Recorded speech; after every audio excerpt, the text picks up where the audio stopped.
Sometimes there are cases that are so evil and twisted, ones that don't make sense to those of us that are compassionate, loving people with a conscience. But there are monsters walking among us that seem to lack even the slightest bit of humanity. This is one of those stories. It'll leave you asking why and questioning whether you can truly know anyone, because some humans have truly evil minds. Hi everyone, welcome back to my channel, and if you've never been here before, I'm Kimbyrleigha. It's nice to finally meet you. Today we're going to be diving into another Evil Minds case. These are a little bit different than my daily deep dives and other true crime stories. They tend to be a little darker, senseless crimes, and into the minds of the monsters that commit them. And today we're discussing a case about life's more challenging experiences that can leave us feeling isolated and alone, like no one is there for us when we need them the most in what we're going through. But in today's world of social media, it allows us to connect with like-minded people from all over the world with just a few clicks, and we can find an entire community of people who share our same feelings or are facing similar challenges. But these connections are not always positive, and sometimes these virtual friendships can turn deadly. We do not have a sponsor for today's video, so I have two announcements. If you don't want to hear them, you can skip forward, but I would love for you to stay because the first one was created by popular demand by all of you. John and I have created merch, and our site launches on August 1st. So here's a little something that we put together for all of you.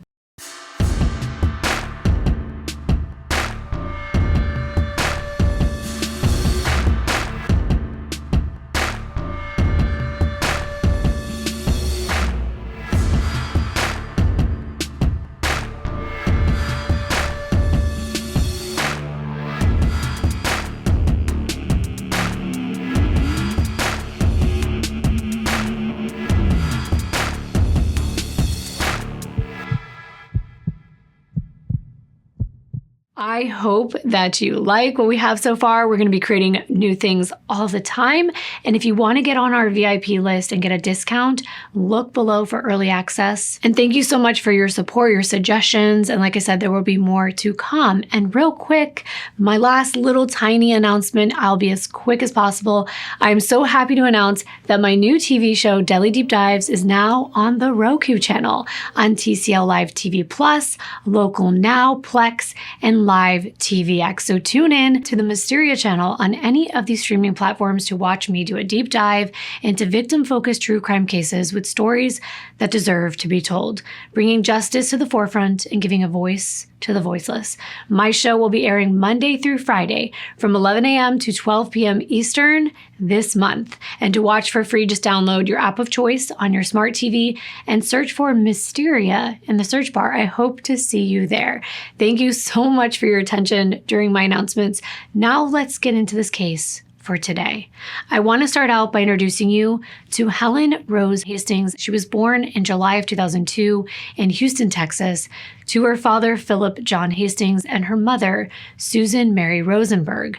They were considered older parents, with Philip being in his 60s, he was actually 65, and Susan in her 40s when Helen arrived. Philip had been married 2 times previously and had 4 adult sons from a previous marriage, Jeffrey, Jeremy, Adrian, and Simon.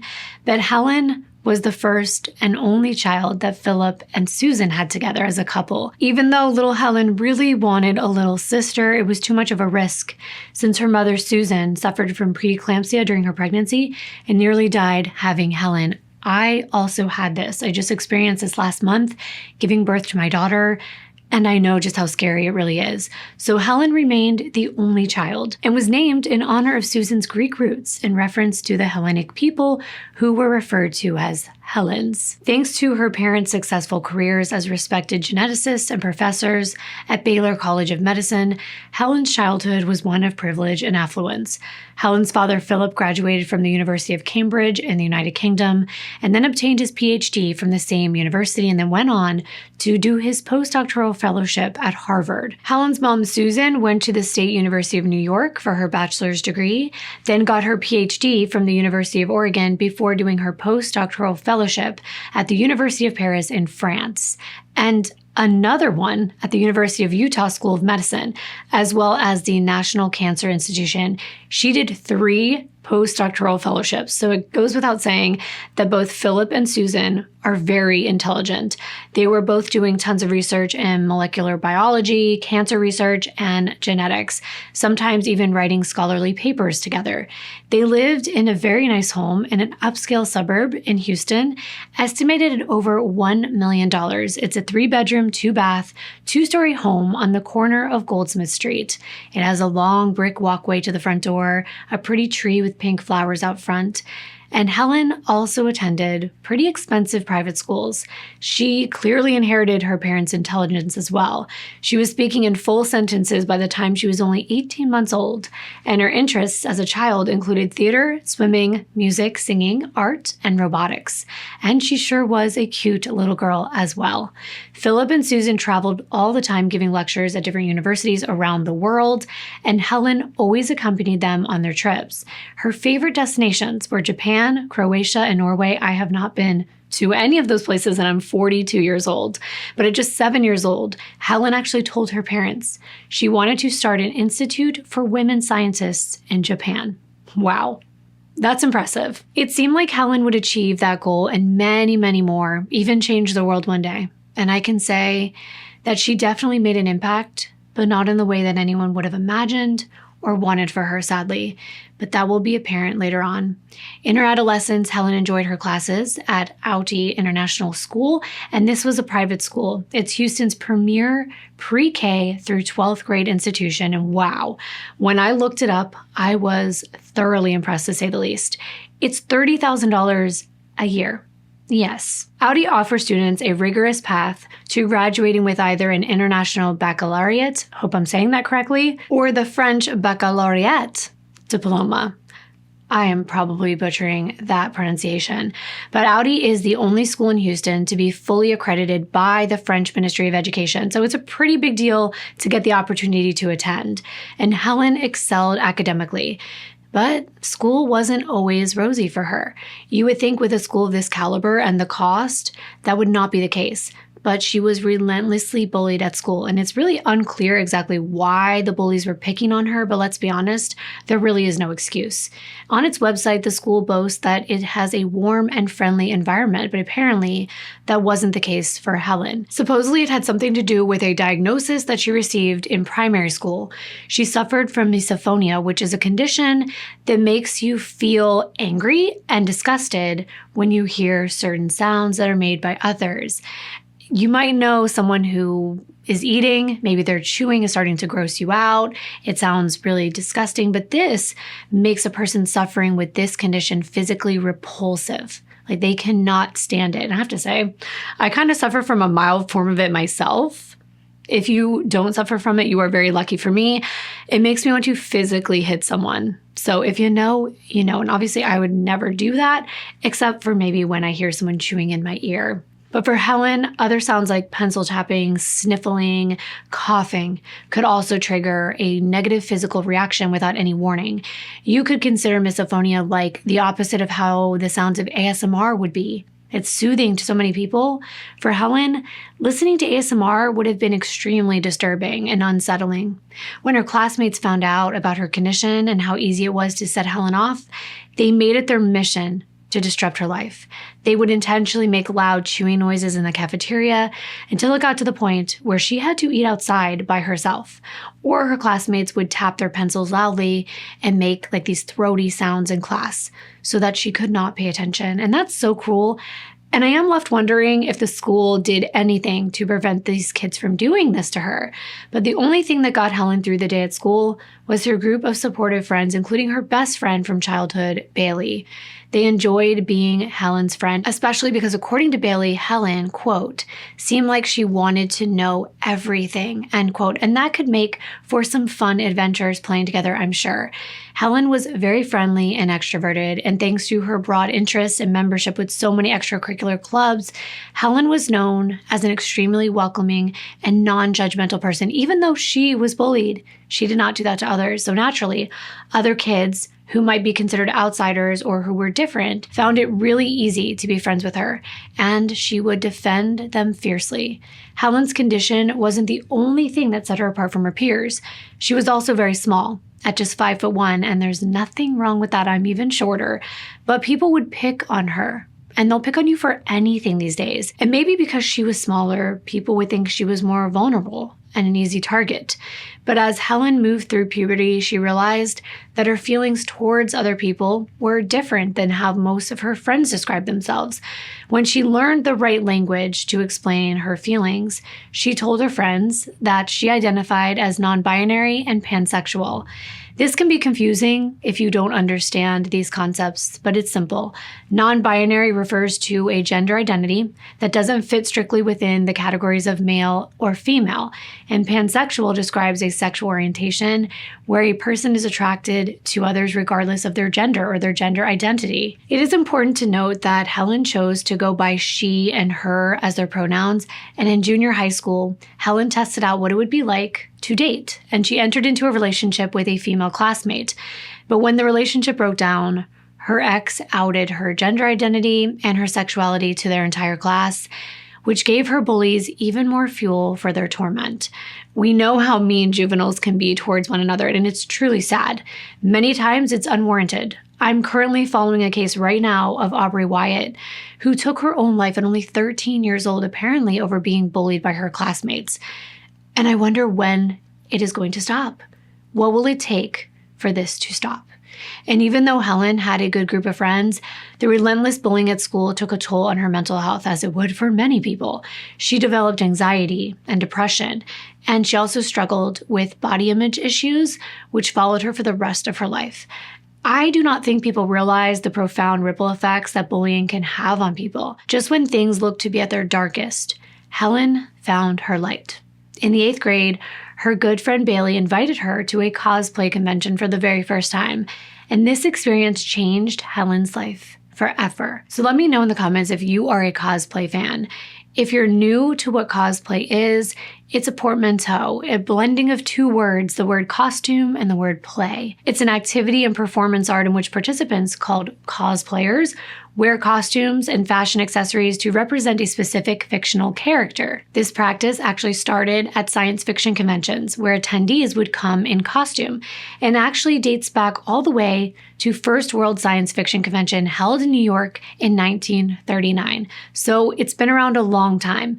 But the Japanese term cosplay was coined in 1984. It grew throughout the 90s, and it's a huge part of pop culture in Japan, especially with cosplayers emulating their favorite anime characters. And in case you are not familiar with anime, it's a style of animation that originated in Japan, and it's known for its vibrant characters, colorful graphics, and action-filled plots with a lot of drama, a lot of relationship drama, and in-depth characters. Their term anime in Japanese is short for the word animation, and fans of anime tend to be very invested in their favorite series or characters, many times knowing the character's entire backstory, even going as far as knowing intimate details of how each character feels, how they would react in certain situations, and all of their interactions with other characters. Almost like fans of TV shows or certain famous actors would know all the details of a certain character or the person that plays that character. By the time Helen got introduced to cosplay, she was already obsessed with all things related to Japanese culture. Remember, she used to travel there. It was one of her favorite places. And she was already into anime after a recent trip to Japan with her parents, so it's no surprise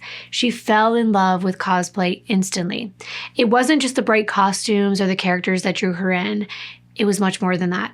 Dressing up as someone else felt natural to Helen. As someone who experienced bullying will tell you, pretending to be someone you're not is a protective mechanism. They use it every day and try to avoid being targeted by their tormentors. Except in cosplay, Helen was choosing to be someone else, not hiding behind it. Not only did it give her an escape from the trials of her everyday life, it also allowed her to be exactly who she wanted to be. And for the first time in Helen's life, she wasn't being bullied for being different. She was being celebrated. Fellow cosplayers complimented Helen for her near-perfect imitations of their favorite characters, and for once, her petite size was seen as a good thing. Cosplay is all about cuteness, and her gender identity made it easier for her to switch between whatever character she wanted. So that's a plus. And when Helen attended conventions dressed in cosplay, she would get endless compliments about her round features, her doe eyes, which made her ideal for Japanese characters. After the Deadpool movie came out in 2016, scene, Helen was often told that she looked exactly like Negasonic Teenage Warhead. And the more realistic or true to character your costumes are, the better. Bailey described Helen's love for cosplay, and she said, quote, "Helen was drawn to the escapism of it. Some people view it as an escape from reality. They're not a human, they're a character. For 3 days at Comic-Con, they don't have to think about what's going on in the outside world. It's just what's happening in the convention halls," end quote. Meanwhile, the bullying still continued. But now Helen had cosplay to focus on as her way to escape. And that passion seemed to help her tolerate with the negative attention she got at school. She achieved good grades and spent her spare time pouring her heart and soul into creating the outfits for her favorite characters. Now, even though cosplay made Helen happy, her mom wasn't so sure about the scene. Many cosplayers were significantly older than Helen, and she was quite worried about her daughter, that she was very vulnerable and maybe taken advantage of. So a conversation that Helen and her mom had went like this. Her mom said to Helen, "Maybe it's like theater." And Helen said, "It's not like theater. You do everything. You make your own costumes. You're really in charge of your own characters and cartoons. But more than that, there's such a large community of people who love cosplay. There's endless possibilities at making friends." And after seeing how happy cosplay made Helen, Susan decided to support her, saying, quote, "I saw that it was a community of people who in some way or another didn't fit in, and they had this group of people with whom they could," end quote. And not long after Helen became involved in the cosplay scene, she downloaded the app Musical.ly, which was later rebranded as TikTok. And she posted her first video on June 11th of 2017 on her account, which was called Helen Cosplay. She shared her cosplay characters, did a bunch of typical lip-syncing videos, and posted about the various conventions she wanted to attend or she had attended. She also began attending meetups with other cosplayers. And finally, Helen seemed to have found her people. But sadly, this is not a case which speaks to the positivity of social media or community or connection. And there was no joyful ending for Helen. Once she began getting a feel for the way TikTok worked, though, she started to tag other cosplay creators, especially bigger ones in the community, hoping that they would see her videos and respond or share them with their massive audiences so that Helen could accumulate more fans and recognition. Everyone starts on these platforms as a small creator, and some of the initial videos were very basic that she created, and they didn't really gain much traction at all. Duetting is another way to get views and another way for creators to give you their attention. I'm sure most of you know what it is, but it's when you kind of sample someone else's creation, someone else's video, and then make your own version. And about a month into her TikTok journey on July 23rd of 2017, Helen was duetting a video with one of the biggest creators in the cosplay world on TikTok at the time, who went by the handle Snow the Salt Queen, another local creator from Texas. And Helen was emulating the video that they created on their TikTok, which was much bigger than Helen's at the time. Now, when you duet someone, you're not really creating a video with them. Their video is on one side of the screen, I'm going to show it to you, and yours would be on the other side on TikTok. This is the way it used to look. However, there is a chance by tagging the creator, you would get their recognition. It seemed by going through Helen's TikTok, she was a huge fan of Snow's, constantly tagging their account in many of her videos, more than any other creator. A lot of Snow's TikToks were over the top, and I'll get into that in one moment, but they were definitely on the darker side. They were aggressive, they were all about being tough, about girl power, and just a bunch of jokes and songs about murder, and even making light of it in many ways. There was one that Helen did that was inspired by Snow, and the audio was, "Are you a slinky? 'Cause I would love to push you down the stairs." Another one inspired by Snow had a song on it by Todrick Hall. The song was called Cell Black Django, and in the music video, women are in jail behind bars, and Helen is lip-singing to the lyrics, and the lyrics are, "He had it coming. He only had himself to blame. If you would have been there, if you would have seen it, I bet you would have done the same." I think you can kind of get the gist of what these people are saying. They're in jail. They must have done something criminal. Sounds like they did it to maybe their husband. So I think you get the picture of these kind of TikToks. And yet another one of the videos that Helen was lip singing to had the lyrics, "At the same time I want to hug you, I want to wrap my hands around your neck." Or this one that I'm going to play for you, it will speak for itself. I'm confused. Are you making the sound effect of me dragging your body back? Shush me one more damn time. It's dark humor, I suppose, but definitely a theme to Snow's choice of content, and Helen was a fan to say the least. But Helen also had her own style of content, mostly creating videos of characters from Homestuck, and there were a lot of those videos. And Helen finally answered a question from a viewer who asked, "What is Homestuck exactly?" I know a lot of cosplayers cosplay Homestuck characters, I just don't know. So I'm gonna let Helen explain it. Homestuck is a webcomic that you can find on Microsoft Paint Adventures, also known as MSPA. Read it.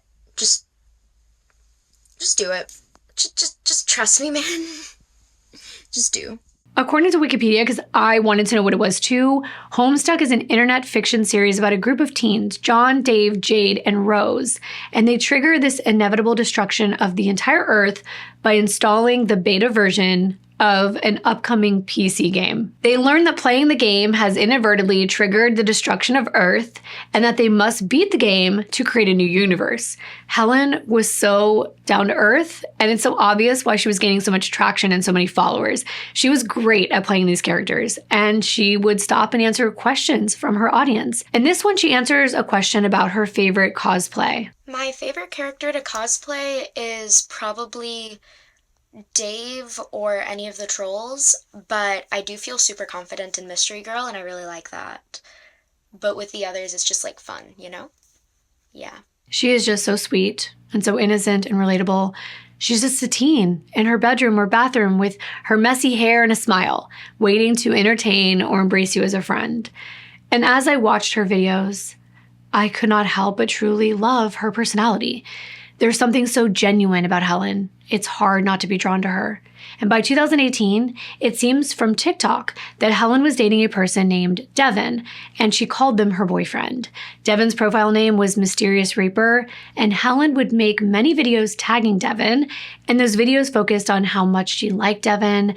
And when asked who her favorite person on TikTok was, Helen, of course, mentioned Devin, but also Snow the Salt Queen. Boyfriend, actually, and his name is Devin, and his @ is Mysterious Reaper.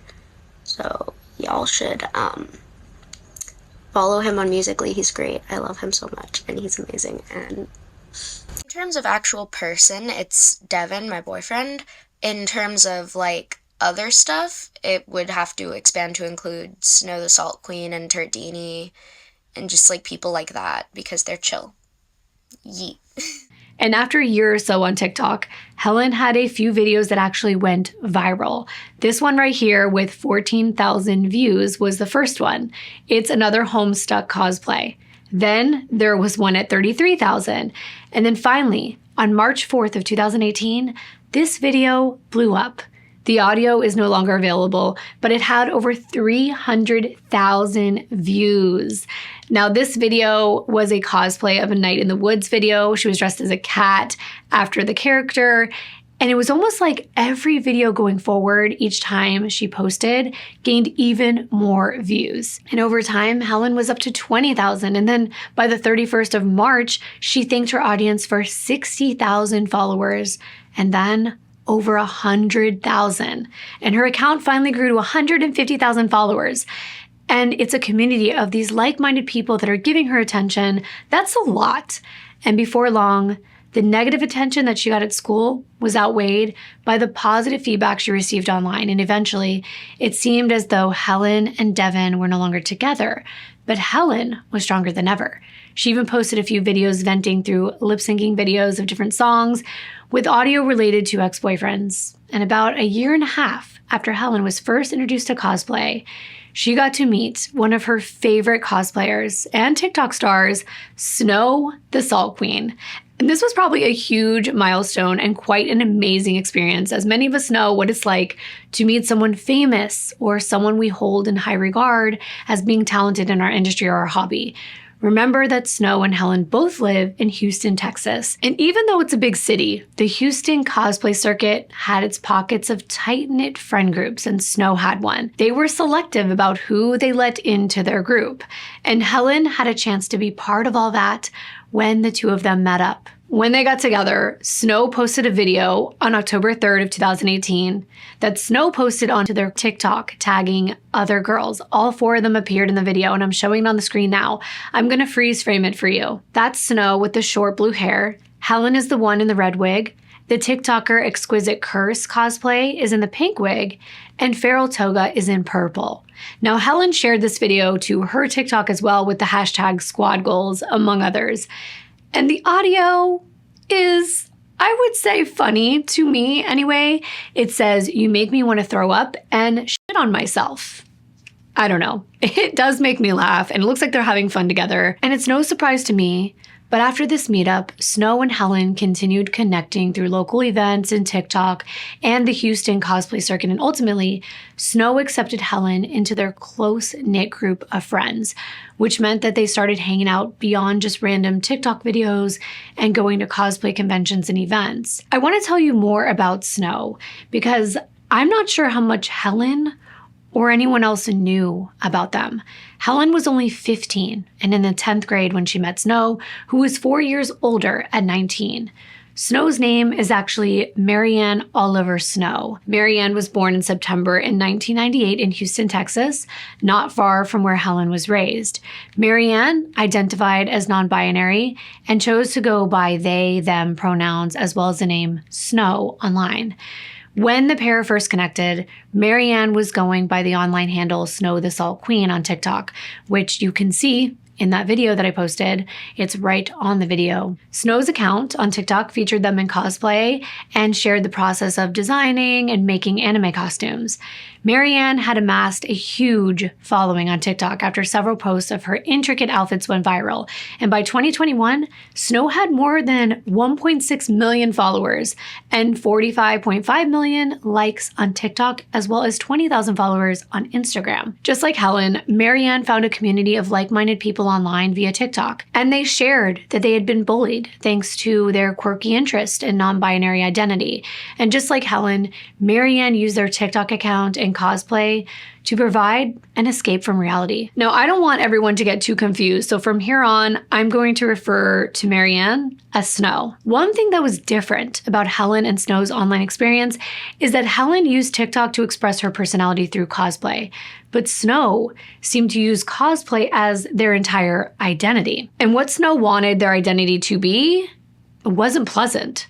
The bio of Snow's TikTok said, "Tamora is God." And this references the main villain from the anime My Hero Academia.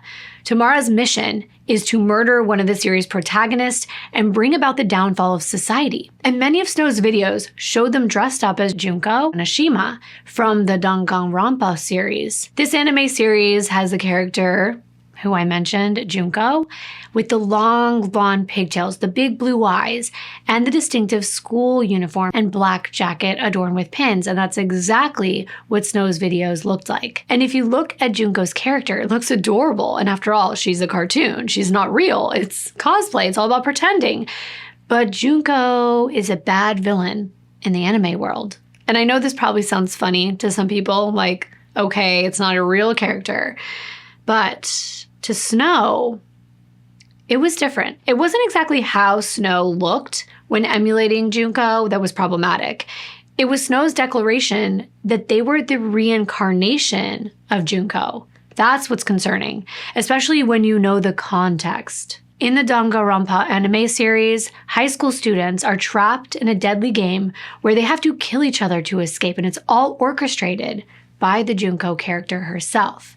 Junko embodies the extremes of despair and chaos and is extremely delighted by the suffering and the manipulation of her victims.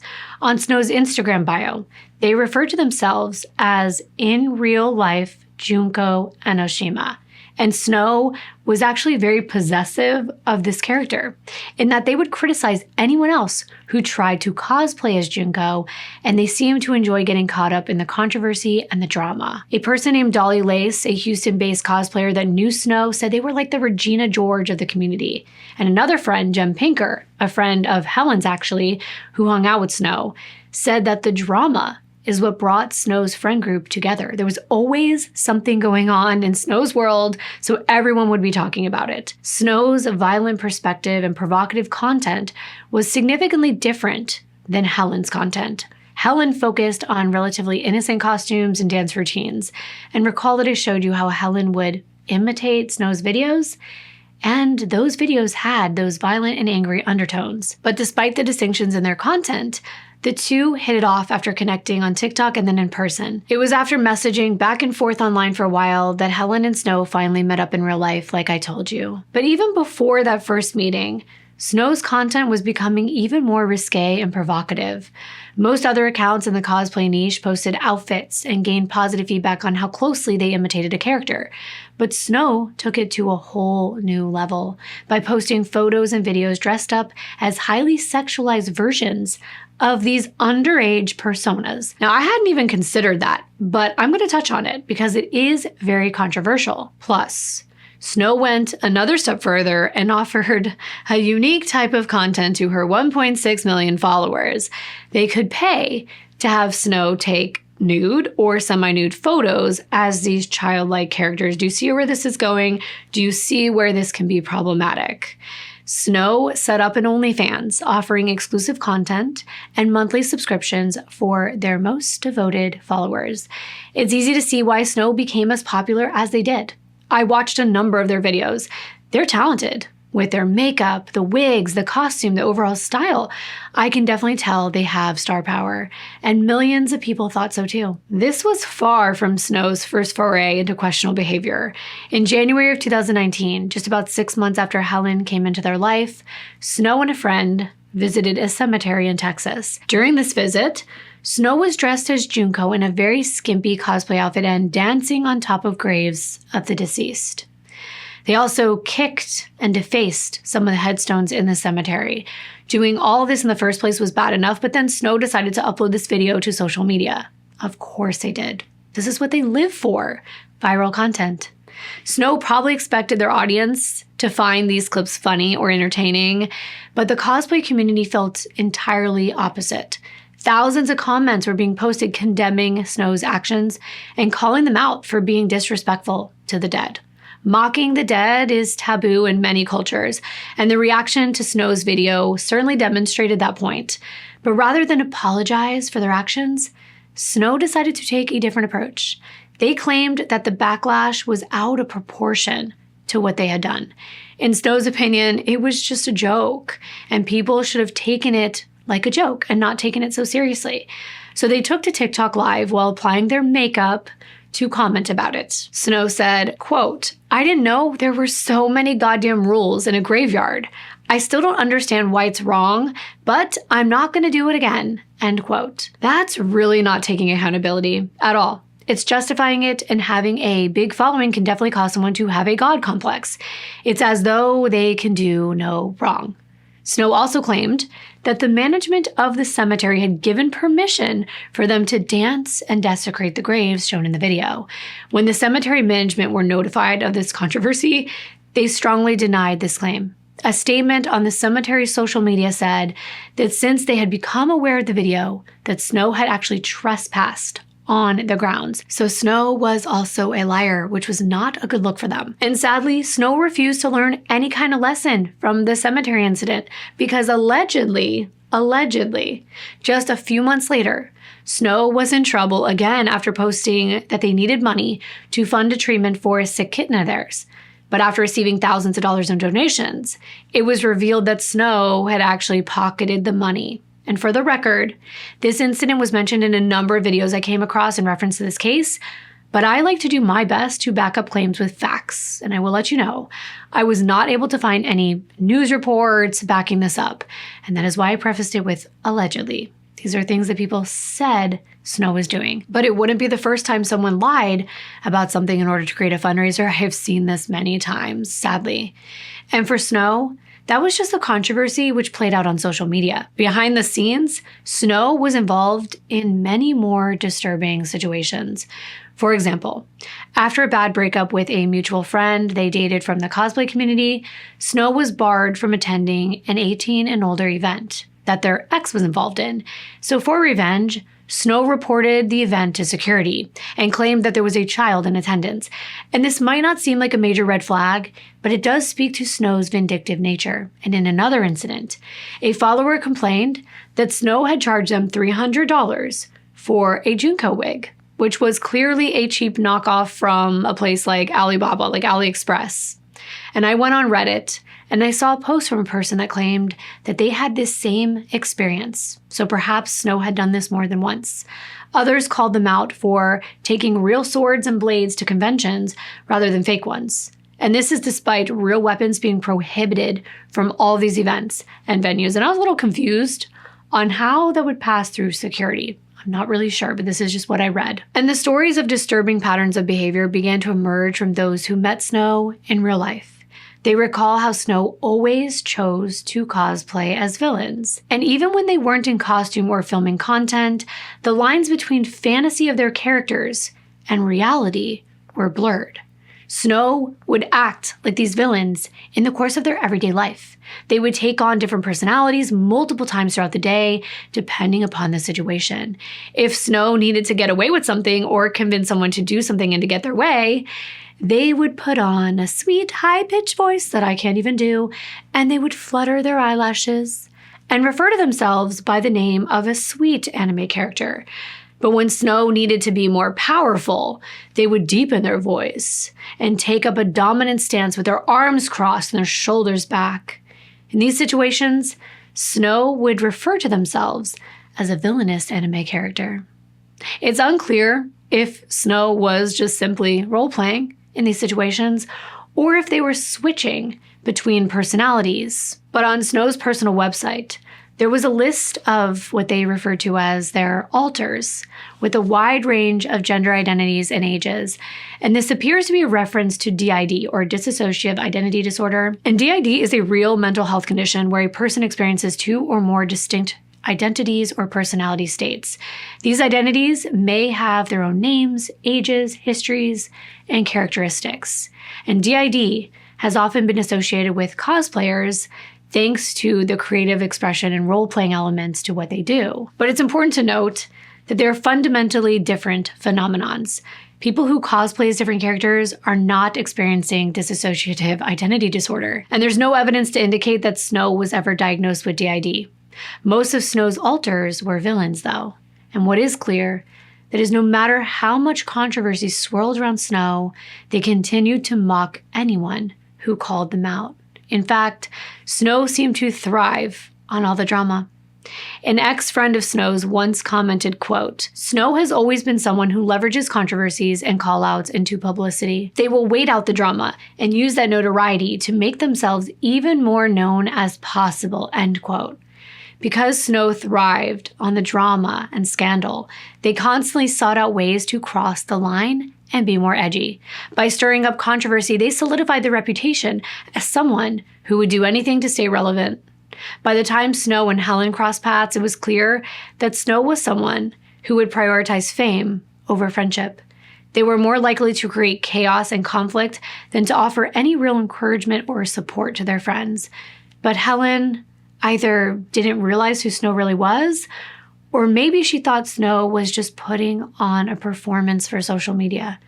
Either way, she saw past all of Snow's history, and the pair quickly bonded over their shared experiences with gender identity and the challenges of growing up being different in a conservative state of Texas. After that first time meeting, Snow and Helen began hanging out in person regularly. Snow no longer lived with their parents. They lived in a house on the outskirts of Houston, several miles from the center of the city, and they also had a number of housemates from the cosplay scene who were featured on Snow's TikToks. These people were known as Snow's inner circle, and they were never far from Snow's side at home or when they were out in public. When Helen started spending more time around Snow and the members of their inner circle, her mom, Susan, began to notice that Helen was changing, and not in a good way. Helen enjoyed school despite all the bullying, but out of the blue, in her senior year, she told her parents she wanted to drop out of school and get a job at Goodwill. Now, Goodwill, if you don't know, it's a thrift store. Susan was surprised at this revelation because Helen had always talked about going to college, and look who her parents are. But Helen told her that Snow and the circle of friends were encouraging Helen to leave school and do life on her own terms. In Susan's opinion, people who call themselves friends and can see that you truly enjoy learning and had a dream of starting a center for science for women in Japan wouldn't be telling you to drop out and get a job at Goodwill. In the end, Susan managed to convince Helen to stay in school, but the disagreement actually drove a wedge between them. And by the end of Helen's final year of high school, she was spending hardly any time at home with her parents. And they didn't know what to do. They didn't know what she was up to.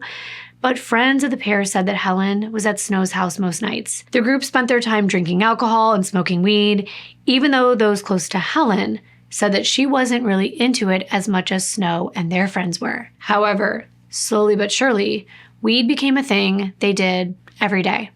Helen was going to school high, coming home high, and getting high in the evenings. Of course, her parents had countless disagreements over Helen's lifestyle choices and the people she surrounded herself with, but their concerns were not appreciated at all. Susan and Philip put the behavior down to the typical teenage rebellion and hoped that as Helen matured, she would grow out of her toxic friend phase. There was still hope that she would have a bright future because despite everything that was going on, Helen still seemed to be doing okay in school. But Susan was taking note. And once Snow and their friend group came over to Helen's to use their pool, and while they were there, they wouldn't even make eye contact with Susan and even ended up stealing towels from their home. But not only that, one friend, Morgan Gross, that was in attendance and who actually dated Helen during her senior year, said that she witnessed the alters that Snow would portray. She found it to be concerning. Snow would alter her voice and her personality and actually saw these personalities get violent with other people, shoving them and slapping one another. And they would change between these different personalities. What I found interesting is that when looking into the Junko character, they too struggle with identity. It was pivotal to their character as a whole. Junko falls in love with a neurologist and has their memory wiped clean. And then Junko is manipulated into thinking that she's a different person anytime she kills someone. So it's this killing game that Junko is a part of, and it's what she thrives on. And as Junko, Snow would declare, quote, "I am her, she is me, we are the same," end quote. And that scared some of Helen's friends, including Bailey.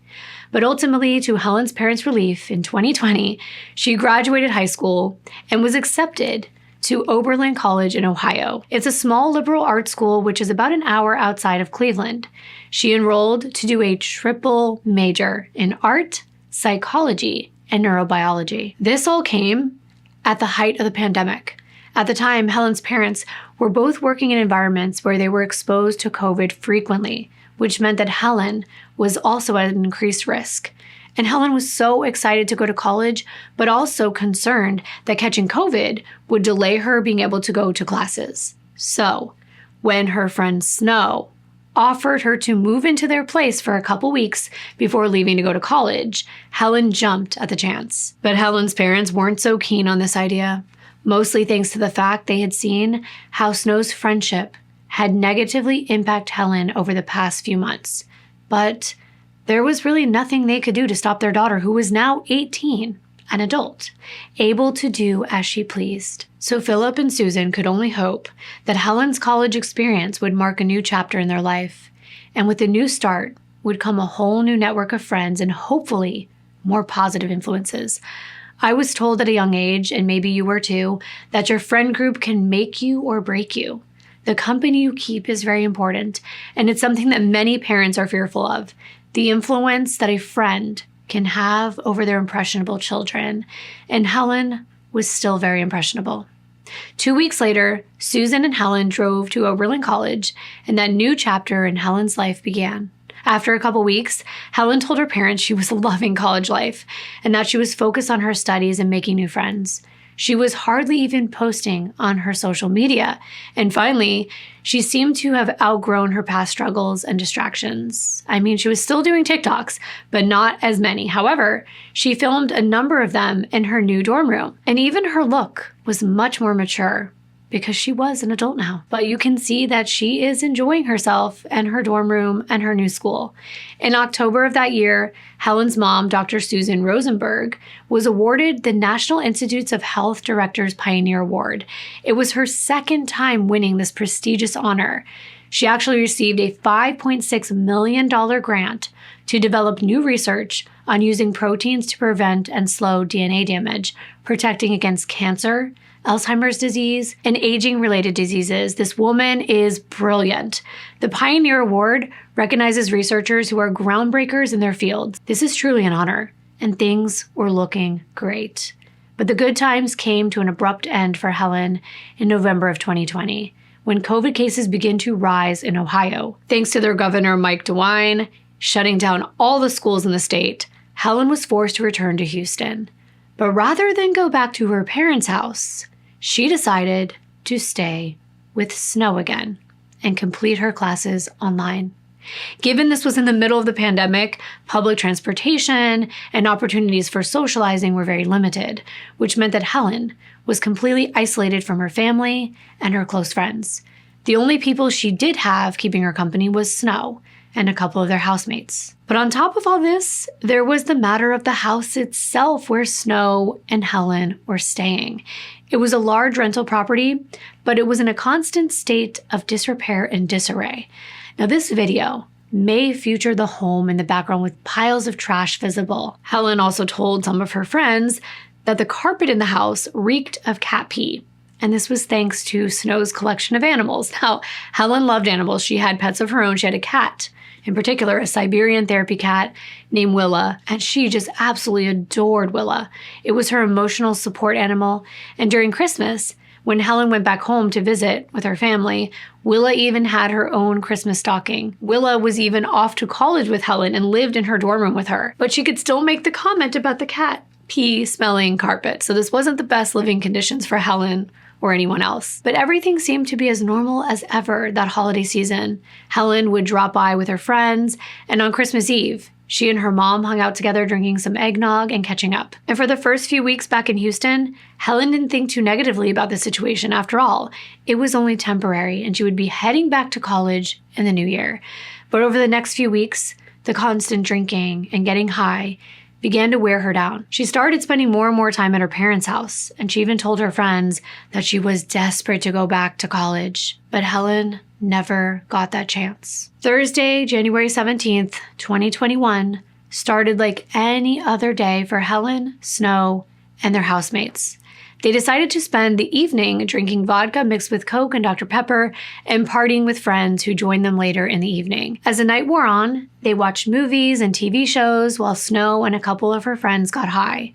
Around midnight, the group started to watch the TV show Gotham, which is based in the fictional city where Batman grew up. But after about 1:30 in the morning, a 911 call came in from someone inside Snow's residence. They reported someone had been shot, but by the time the paramedics got to the scene, the victim was barely clinging to life. The victim was 18-year-old Helen Hastings. She was rushed to Houston Northwest Hospital and put on life support. Meanwhile, officers arrived at the scene and interviewed everyone who was present at the time of the shooting. There were 5 friends that witnessed the events unfold.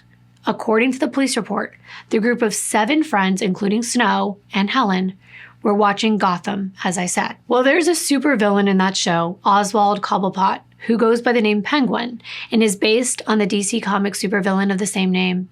He's one of the main antagonists in the show. He's a cunning, ruthless criminal who wants to rule Gotham's criminal underworld, and he's willing and eager to kill anyone that stands in his way.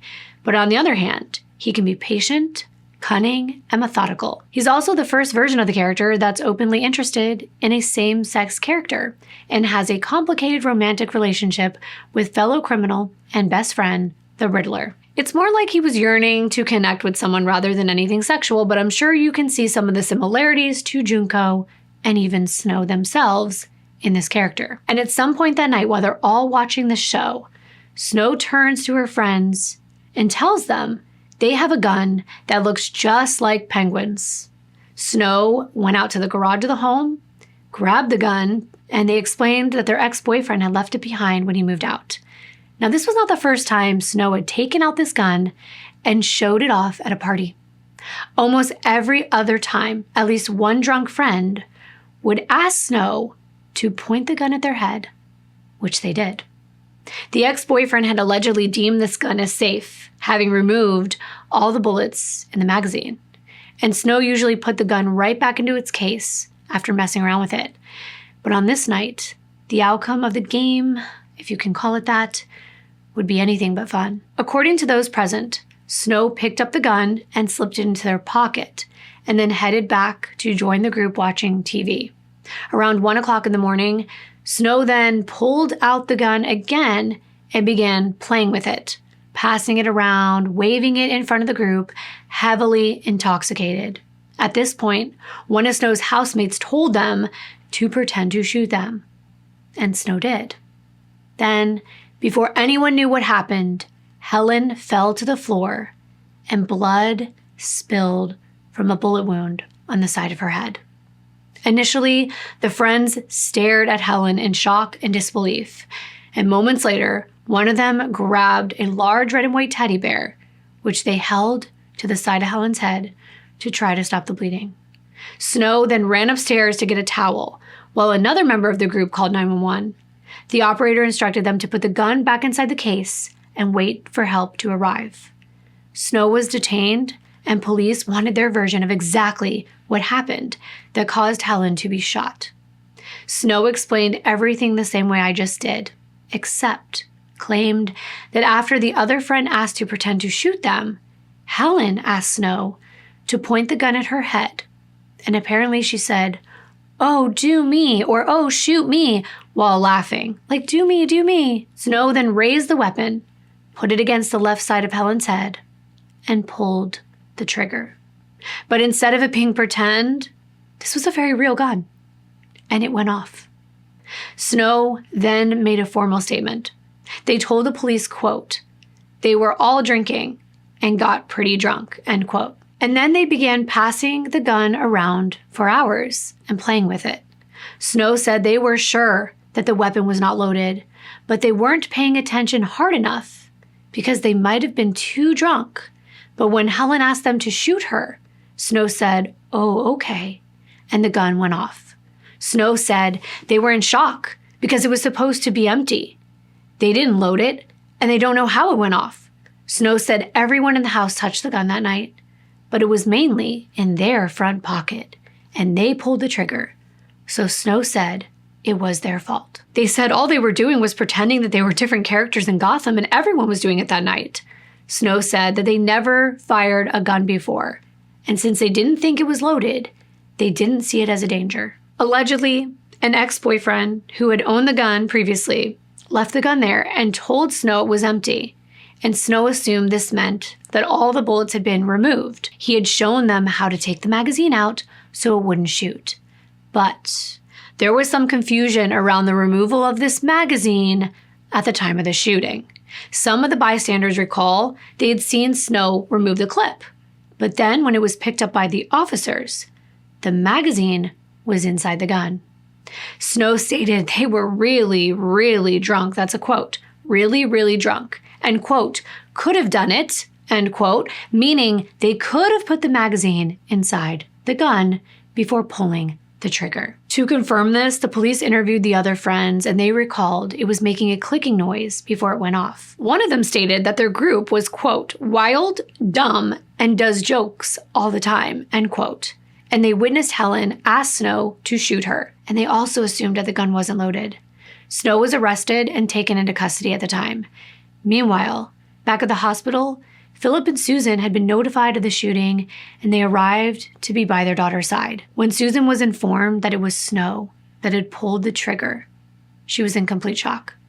It was eerie, because Helen was not familiar with firearms. She had not grown up exposed to guns at all, and just that week that she was shot, her father actually inquired about whether Snow or other housemates kept weapons in the home, and Helen said no. Her parents were even more shocked when they were told that Helen asked to be shot. They didn't believe it. Apparently, they could understand the rest of the circumstances, but not that Helen would have ever allowed a gun to be put to her head willingly. Susan said, quote, "That is so not our Helen. If she were still capable of speech, she would never have said that," end quote. Philip and Susan were shown an MRI of Helen's brain, and it was immediately clear that she was brain dead. At that point, they knew they would never see their daughter smile or laugh again. She was truly gone, and she was only 18. As hard as it was, Helen's parents, with their background in medicine and the body, they knew there was no use keeping her on machines. So they wanted to allow her to be taken off these machines and go peacefully while just holding her hand. But what they didn't know was that Helen, as an adult now, had become an organ donor. And the hospital wanted to keep her on these machines that were keeping her alive until they could match recipients with Helen's organs. This was a very emotional time for Helen's parents.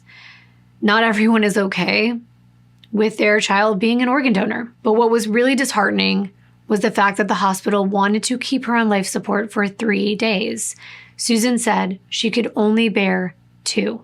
She could only see her daughter like this for 2 days, and that was bad enough. She said, quote, "I was never going to see her again. I want to just hold her hand," end quote. Finally, exactly 2 days later, while Susan sang Helen's songs from the Beatles, she was finally removed from life support and officially pronounced dead at 5:18 p.m. on January 19th, 2021. That same day, Snow, or Marianne Oliver Snow, legal name, was released from custody on $20,000 bond, which allegedly was quickly paid by their father. And they were charged with second-degree felony manslaughter, a crime that can result in up to 20 years in prison and a $10,000 fine in the state of Texas. While out on bond, they had to wear an electronic monitoring device and had a curfew of 8 p.m. to 7 a.m. every day. They also had to undergo regular drug and alcohol screenings, and they were prohibited from being in possession of a firearm. Snow was also prohibited from having any contact with Helen's family. It's not merely the circumstances of Helen's death, which are the most shocking in this case and why I wanted to cover it in my Evil Mind series. It's what Snow did after taking the life of someone they considered a friend, which gives us a much clearer picture of who they actually are.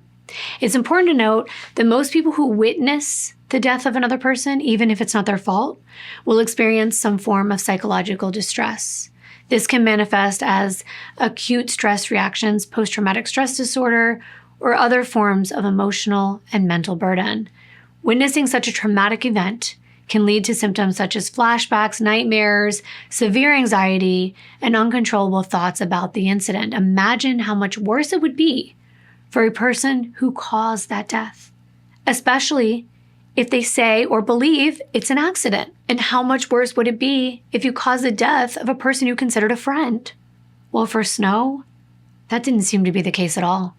They seemed quite okay to get on with life as usual. 4 days after shooting Helen, Snow posted on January 21st that they were taking a hiatus from social media, but there was no mention of Helen or the circumstances of her death. Remember, this was a person who was apparently their friend and who was living at their home at the time of the shooting. And this little hiatus, it didn't last long. Dare I say that Snow was most likely addicted to social media or the attention that it brought. Because 2 weeks later, on February 10th, Snow was back on social media with a post, quote, "Hiatus is over. Expect more Mekon tomorrow and please interact," end quote. This is in reference to a cosplay of another character from the same show that Junko was from. Once again, no mention of Helen. As a matter of fact, unless you were part of Helen and Snow's small circle of very close friends, you are not privy to the details surrounding Helen's death. Oberlin College released a statement on their site and via email to all their students, memorializing Helen. And it started by saying, "The Oberlin Review extends our deepest condolences to the family and friends of college first year Helen Hastings, who died January 18th, 2021 in Houston, Texas. Then it pays tribute to her personality, but it makes no mention of how she passed. This led to the assumption that Helen took her own life. And I see that a lot when either the cause of death has not been released or the family wants the details to remain out of the media. By then, Snow had been indicted by a grand jury for manslaughter for unlawfully and recklessly causing Helen's death. Snow's father, who was allegedly a wealthy businessman, could afford a high-end lawyer named Brent Meyer, and none of the witnesses at the house were ever charged with any crimes. But of course, the manslaughter charges and the bond release, that didn't make it on Snow's TikTok account, no. They didn't talk about that. Snow's content following her killing another person didn't mention anything significant had even happened in their life, or that they literally put a gun to someone's head and pulled the trigger. The only noticeable change was that Snow's content actually took a slightly darker turn, if that's even possible. In the weeks and months following Helen's shooting, the videos on Snow's profiles heavily focused on death, dying, dead bodies, but the videos weren't doom and gloom. Many of them made light of dying, and several even joked about hiding bodies and killing someone for love.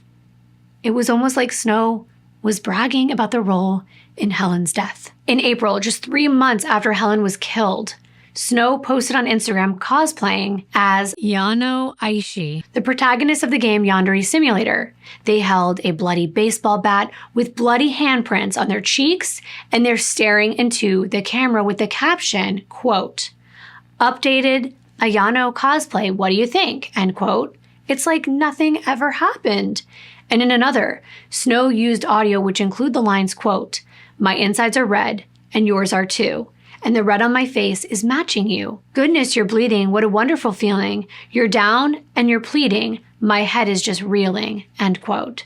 Snow continued to attend cosplay conventions and posted frequently on their TikTok. At this point, like I said, they had 1.6 million followers, and none of them knew what happened to Helen or what Snow had done. Throughout this time, news reports about the incident only stated that a young person had died in a shooting in Houston.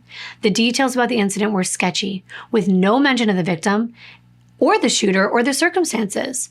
It wasn't until many months later that the truth of the situation started to become clear. In August of 2021 was the first time that Snow started to feel any negative impact from the killing.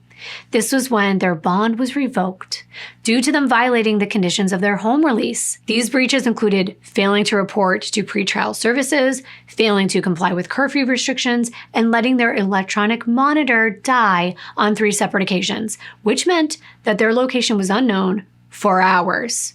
Their court date was set for October 21st, 2021.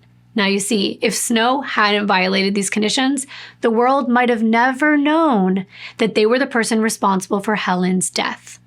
But these details were made public on the court's website. And when the bond cancellation notice was released publicly, people began to connect Snow's name with the identity of the shooter in the manslaughter charges. And then one of Helen's friends posted a series of TikTok videos clarifying that Helen had been killed by Snow in Snow's house at point blank range. Now, these videos have since been removed from the platform, but at the time, as the word spread online about Snow's involvement in Helen's death, the public became more and more outraged, with comments saying things like, quote, "What a huge slap in the face to the families of the victims to be posting like this," end quote. Snow immediately shut down all forms of social media except for their Instagram for some reason. Snow didn't bother to hide any Instagram content, including a post from early 2020 showing Snow posing with a toy gun. Other posts show Snow dressed in anime costumes covered in blood. But again, Snow's hiatus from TikTok and YouTube didn't last long. In mid-2023, Snow reactivated all their accounts and began posting again, but this time under a new name, the name Yandere Freak. Now, yandere is a Japanese term that describes a character who is sweet and caring on the outside, but hostile and aggressive on the inside. Yandere characters are often obsessed and possessive with their love interests and may express their devotion in extreme, violent, or even psychotic ways. In some cases, they may even kill to prevent others from interfering with their personal or romantic goals. So they're kind of like 2 in 1. They're sweet, but they also want to kill you. This is the persona that Snow was embodying now. Snow might have had a new handle online, but there was nothing new about their content, except this time, the audience's response to Snow was different. The cosplay community shared their disgust that Snow had ignored Helen's death, and then carried on as though nothing happened. Snow made no attempt to correct anyone who thought Helen took her own life. Online commentary about Snow was consistent. Quote, "The fact that they are cosplaying this archetype, and after the manslaughter incident, were trying to market themselves more using it, that's what got so much backlash from the community. It's one thing to be edgy. It's another thing to be edgy about someone losing their life," end quote. Snow's attorney has publicly stated that Snow is incredibly remorseful about what took place, and that they're so traumatized they're unable to speak about the entire event. But apparently, Snow wasn't traumatized enough to apologize or even to stop posting online. However, their lawyer went on to say, quote, "Whether this was their attempt to deal with the trauma on their own, I can't say for certain. But what we know for sure is that they did not receive any psychological help or counseling for this incident," end quote. I'm not sure that's a good thing.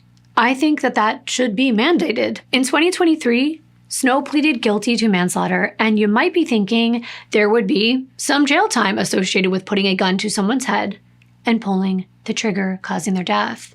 But you would be wrong. Apparently, if it's an accident, the same rules don't apply.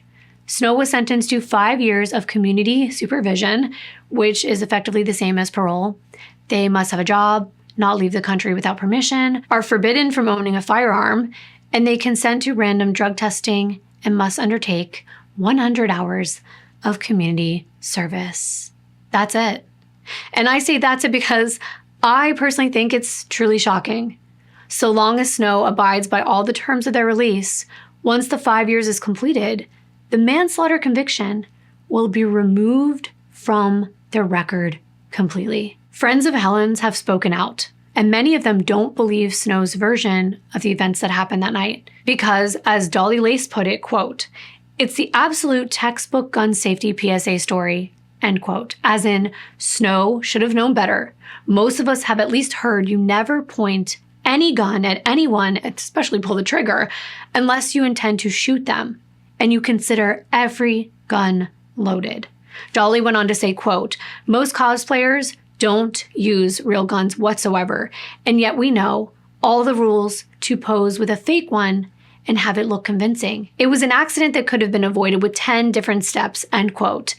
And they believe the truth is somewhere in between this, in between it being an accident because of how preventable it was. Helen's mother, Susan, has also been quoted explaining her doubts about the truth, saying, quote, "There was some time when these folks were at this house before the police got there. So whatever was going to happen, they were going to have their story together," end quote. And Susan blames Snow and their friends for blurring the lines between reality and pretend. But in the end, Susan said, quote, "It just doesn't matter.